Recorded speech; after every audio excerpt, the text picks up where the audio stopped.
But Tom, let's talk about Brian Daboll and the Giants. Another firing, not a GM in this case, a head coach, and one that seemingly was at least maybe thought about after the season last season. They brought the GM Joe Schoen and the head coach Brian Daboll back with the New York Giants, and then midseason, Tom, the Giants decided to move on from their head coach Brian Daboll after a 2-8 start. Yeah, and full disclosure, Brian's a friend of mine. We actually went to the same high school. He's just a couple years behind me. So, former classmate, former teammate at St. Francis High School in Buffalo. So I know him extremely well. But, it's a tough league. The record is what it is. The close losses this year. And like you said, coming off last year where there was some possibility that they made changes last year, they come into this year and they have some tight losses. And then, the handling of Jackson Dart and his injuries, there were just some bad optics involved with that. I know Brian had the best intentions, but it just didn't look great. When you've got your quarterback goes into the blue tent to get evaluated for a concussion and the coach runs over there just to try and speed up the process. That can't happen. And I don't think he was speeding up the process. He just wanted information, but there's a different way to handle that. But it was just it was a bad look, unfortunately. And then you combine that with the record right now. But I'll tell you what, he identified the right quarterback for the future of the Giants. He advocated to draft him, and he is the future. He's going to be an excellent player in this league. But as the team as a whole, and I thought going into the season, their defense was going to be the strength of their team. Is certainly the front seven, and they've just underperformed. They've underperformed. They haven't played well. The offensive line is the same five this year as it was in 2024, and that group struggled in 2024. So, that group hasn't played well. And then they had injuries with Malik Neighbors and Scattaboo. So, at that point, he's just trying to hold the offense together. But, it is what it is in this league. And as far as how organizations handle these, no one is more classy than the New York Giants as far as professionalism and how they handle these situations. So it's not on brand for them to let go of a coach in season. There's very few positives to doing it, but I think that probably tells you, at least behind the scenes, where they thought they were and the fact that they had to do it right now. But Brian will land on his feet. He'll be an offensive coordinator next year somewhere if he wants to. And I think there's a good chance he gets a second opportunity as a head coach down the road.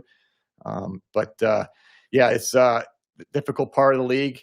And I've been in this position before. When you're the general manager, you're part of this too.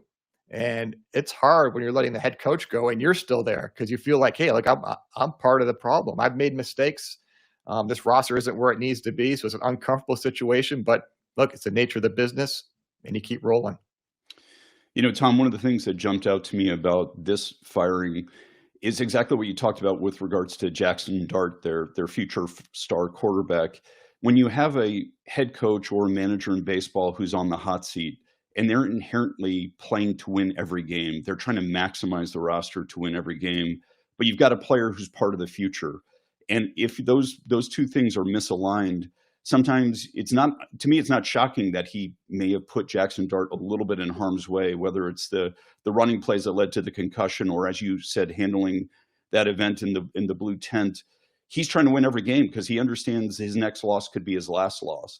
Whereas if you make that decision where you have these young players, and unfortunately, who knows where they'd be today if Malik Neighbors and Scattaboo stayed healthy? Maybe they do win a few more games. But it seems to me like when they lost 4 games, when they're up by double digits, when you said the defense was supposed to be where they had invested a lot of money and a lot of draft picks, that really was troublesome. But now you also have a head coach who's totally misaligned with a young player group. I think that's where it becomes a little bit challenging. And I wonder if that's what inspired them to make this move now. Because as you said, it's really difficult making these mid-season moves. It's really against what they've done in the past. But when you see that misalignment and when you see them mishandling the talent based upon their desire to win night in and night out, I think you probably are forced to make a change at that point. Yeah, I think, two things. You have a double-digit lead with this defensive line, which is built to rush the passer, not only on the edges, but inside. That's the perfect formula. You close the games out with your defensive line, and it didn't happen. Is that on the head coach? I mean, in the end, I guess everything is on the head coach, but they didn't fulfill that. And then you do have to protect your young, rookie quarterback. And part of protecting him is you have to develop his style. I mean, you don't want to take away from what he does great, which is he does play off schedule and plays well. Like, he can scramble. He's a very good athlete. Jackson is fat and he's fast. He probably would run mid 4.6s for a quarterback that's very good, and he's tough. But in the NFL, like, he's not built like Josh Allen is built. Jackson Dart he's a thick quarterback, but he's maybe, 6'2", 6'1.5", 220, rather than 6'4", 6'5", 240, 245, where he can take those hits. So he has to develop a style that you have to know when to say when to slide, when to get out of bounds, when to maybe just to take a sack and not take a hit, just eat it or throw the ball away. So that's part of the development process, and that takes time. I don't think Brian Daboll was putting him in harm's way just to get a win. I know Brian too well for that, but it's going to take some time for the quarterback to figure out, working with this head coach, of how we're going to play this. And then you take out your playmakers, and the quarterback's like, look, I'll just take it over. I'll do this, because he is capable of doing that. But as we've seen, it puts him in harm's way. So, but I do think probably from a ownership and front office level, they're probably uncomfortable with the amount of hits the quarterback was taking. And actually not a lot different when Josh Allen was a younger quarterback in Buffalo.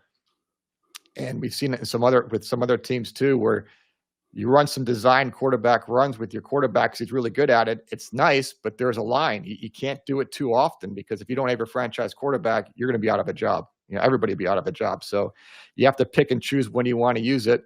Buffalo, I think, has done a really good job right now as far as, choosing when they want to run Josh Allen, when they don't. I'm talking about designed runs. And that's what we're going to have to figure out with Jackson Dart. It's just that Jackson, doesn't quite have that same frame to be able to handle the hits, but they'll figure that out. And that's going to be, as they interview head coaches, one of the first questions is going to be, what's your plan for Jackson Dart as far as his style of play? Now, the good thing is they already have the quarterback. I think he's their franchise quarterback.